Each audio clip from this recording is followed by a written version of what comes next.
जो आजमगढ़ पट्टी से चल के आए हुए हैं, अपने मुखारबिंद से हमारे ड्राइवर भाइयों को अपनी बाड़ी से जो है इतागी करें हमारे Suresh Chand Yadav ji.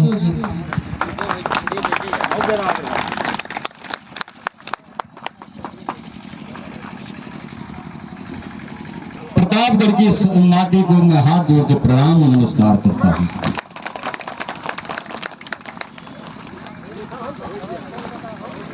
All India driver union के मंच पर समस्त पदाधिकारी व आप सभी के बीच में आज हमें उपस्थित होने का अवसर प्रदान हुआ है और बड़ा हस्त्र प्रदान ये हो रहा है कि आज ड्राइवर समाज के सामने एक ड्राइवर भाषण दे रहा है।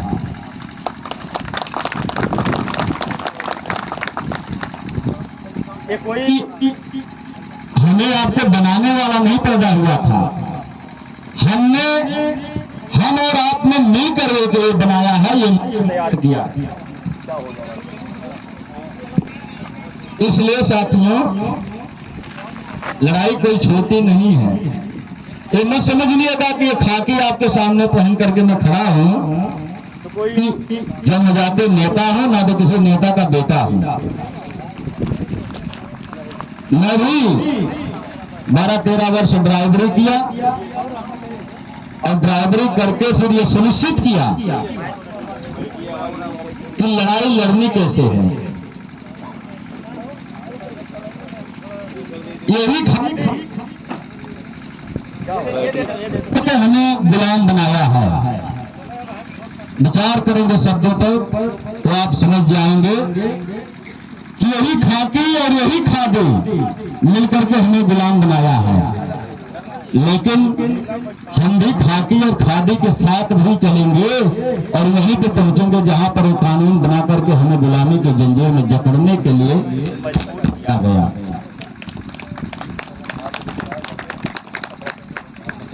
मैं आभार व्यक्त करूंगा अपने भैया राम जी यादव जी, मुझे बताए कि आपको आना है।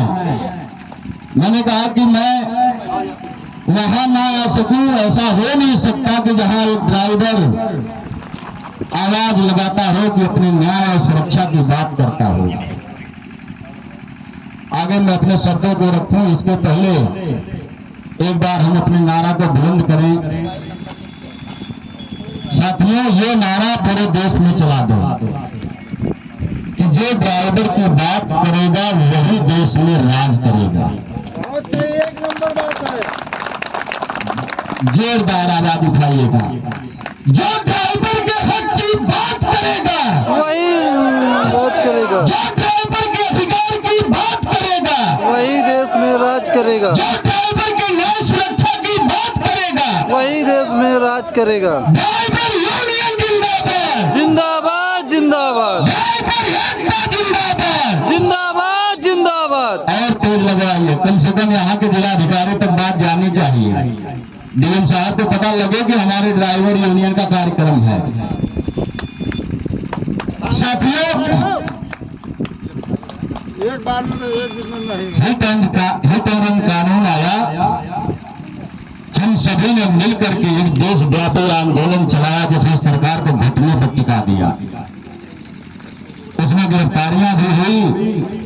हमें भी गिरफ्तार करके काल कोठरी में डाला जरूर गया, लेकिन उनके अंदर इतनी क्षमता नहीं है कि कोई मुकदमा कर दे।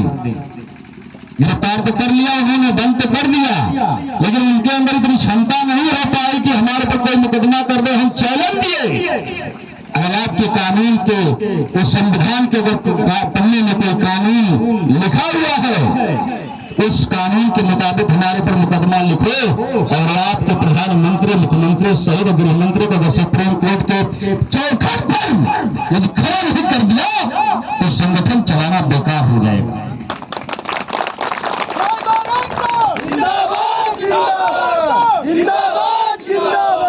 कानून हमसे बनता है, कानून हमसे आप बनाते हैं। ये नहीं कि आप कानून अपने आप सुनिश्चित सुनिश्चित करते हैं। अगर हम सड़कों पर नहीं होते तो आपका कानून किसी काम का नहीं होता।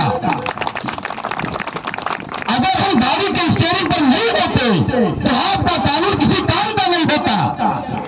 तब एमडी एक्ट की जो व्यवस्था आपने बनाया है वो व्यवस्था आपकी किसी काम की नहीं होती।